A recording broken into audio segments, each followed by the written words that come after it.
প্রিয় দর্শক, আসসালামু আলাইকুম। হার্ট অ্যাটাক পৃথিবীতে একটি জ্বলন্ত সমস্যা বর্তমানে, কারণ সারা পৃথিবীতে প্রতি বছর প্রায় 1,70,00,000 লোক হৃদরোগে আক্রান্ত হয় এবং তার অধিকাংশই হচ্ছে হার্ট অ্যাটাকের রোগী। এবং যদি সঠিক চিকিৎসা না পায় তাহলে 25 থেকে 50% রোগী হার্ট অ্যাটাকের কারণে মারা যায়। আর বাংলাদেশের প্রেক্ষিতে প্রতি বছর আনুমানিক একটা হিসাব যে প্রায় 2 লক্ষ লোক হার্ট অ্যাটাকে আক্রান্ত হয় এবং সঠিক চিকিৎসা যদি না পায় তার প্রায় 25 থেকে 30% রোগী মারা যায়। সো এই একটা জ্বলন্ত সমস্যা সম্পর্কে আমাদের একটা ধারণা থাকাটা খুবই অতি জরুরি আমি মনে করি।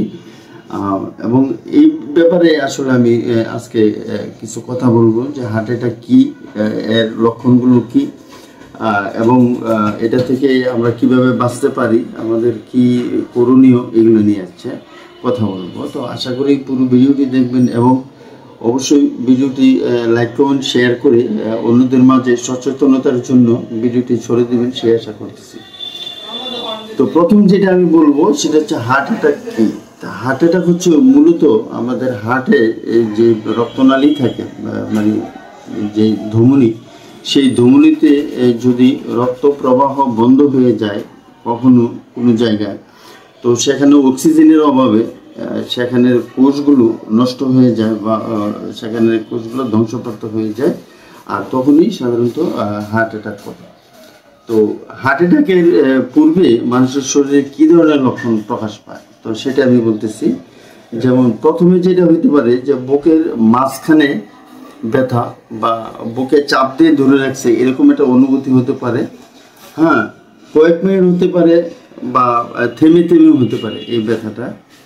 অনেক সময় পিঠ, গলা, কাঁধ বা হাতের দিকে ছড়িয়ে পড়তে পারে ব্যথাটা। তারপরে শ্বাসকষ্ট হতে পারে। অনেক সময় দেখা যায় যে হাঁটার সময় বা বিশ্রামের সময় শ্বাসকষ্ট হতে পারে, কিংবা সাথে হালকা ব্যথাও থাকতে পারে। এরপর হচ্ছে ঘাম হওয়া, ঠান্ডা ঘাম, যেটাকে আমরা যে কোনো কাজকর্ম করলো না হঠাৎ করেই ঘাম হচ্ছে, এরকম হতে পারে। বমি বমি ভাব হতে পারে, বিশেষ করে মহিলাদের ক্ষেত্রে এটা বেশি দেখা যায়। তো এরপরে হঠাৎ দুর্বল লাগা কিংবা মাথা ঘুরানো, দেখা যাচ্ছে যে বসা থেকে উঠতে গেলে বা হাঁটতে গেলে হঠাৎ করে মাথা ঘুরে পড়ে যাচ্ছে, এরকম একটা অনুভূতি হার্ট অ্যাটাকের লক্ষণ। তবে সব রোগীদের মধ্যে যে লক্ষণগুলো সমানভাবে প্রকাশিত হবে বা সবার ক্ষেত্রে অ্যাপ্রোপ্রিয়েট হবে, ব্যাপারটা আসলে এরকম না। এগুলো হচ্ছে একটা কমন ফিচার আর কি। অনুভূতি বা স্বাভাবিকতা হারিয়ে ফেলা, অর্থাৎ কোনো কোনো রোগীর ক্ষেত্রে দেখা যায় যে তারা কী হয়, অজ্ঞান হয়ে যায় বা কোনো কিছু মনোযোগের ঘাটতি দেখা দিতে পারে, এটা হার্ট অ্যাটাকের একটা লক্ষণ। তো হার্ট অ্যাটাকের কারণগুলো কি আসলে এটাও আমাদের জানতে হবে যে হার্ট অ্যাটাকের অনেক কারণ হতে পারে। তো প্রথম যেটা কমন একটা কারণ সেটা হচ্ছে করোনারি ধমনীতে, হার্টের যে করোনারি ধমনী আছে সেই ধমনীতে যদি প্লাক হয়, অর্থাৎ চর্বি এবং কোলেস্টেরল জমে ওইখানে এক ধরনের প্লাক তৈরি হয়, যেটা কি রক্ত প্রবাহ, হার্টের মধ্যে রক্ত প্রবাহ হতে বাধা তৈরি করে।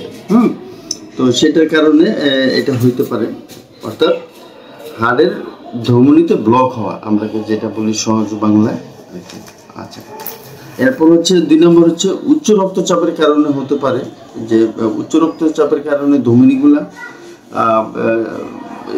কমে যায়, চিকন হয়ে যায়, তখন রক্ত প্রবাহ সমস্যা হইতে পারে, সেটা থেকে হার্ট অ্যাটাক হতে পারে। ডায়াবেটিসের কারণে যদি শরীরে সুগারের পরিমাণ অনেক বেশি থাকে, তাতে শরীরে হার্টের রক্তনালীগুলো, ধমনীগুলো ক্ষতিগ্রস্ত হয়, সেটা থেকে হইতে পারে।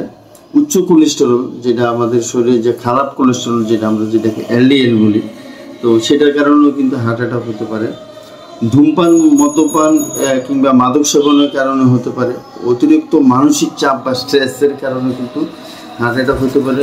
অতিরিক্ত ওজন, যেটাকে ওবেসিটি বলি আমরা, অতিরিক্ত ওজন এবং শারীরিক নিষ্ক্রিয়তা, মানে এই কারণে হতে পারে, এবং বংশগত কারণে হতে পারে, এবং অনেক সময়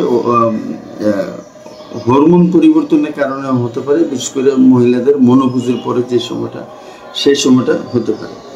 তো তো এটা থেকে বাঁচার আসলে যে উপায়, আমরা যে সাবধানতা অবলম্বন করতে হবে সেটা হচ্ছে যে স্বাস্থ্যকর জীবনযাপন করা, স্বাস্থ্যকর খাবার খাওয়া, সুষম খাবার খাওয়া, হ্যাঁ, স্বাস্থ্যকর জীবনযাপন করা, হ্যাঁ, সবসময় স্বাস্থ্য পরীক্ষা করা এবং সমস্যাগুলোকে ডাক্তারের পরামর্শে নিয়ন্ত্রণ করা, diabetes, high blood pressure, cholesterol এগুলো থাকলে এগুলো ডাক্তারের পরামর্শ, এগুলো চিকিৎসা ঠিকমতো করা, এবং মানসিক চাপ থেকে দূরে থাকা, ব্যায়াম করা, সঠিকভাবে ঘুমানো এবং সবসময় ডাক্তারের পরামর্শে থাকা।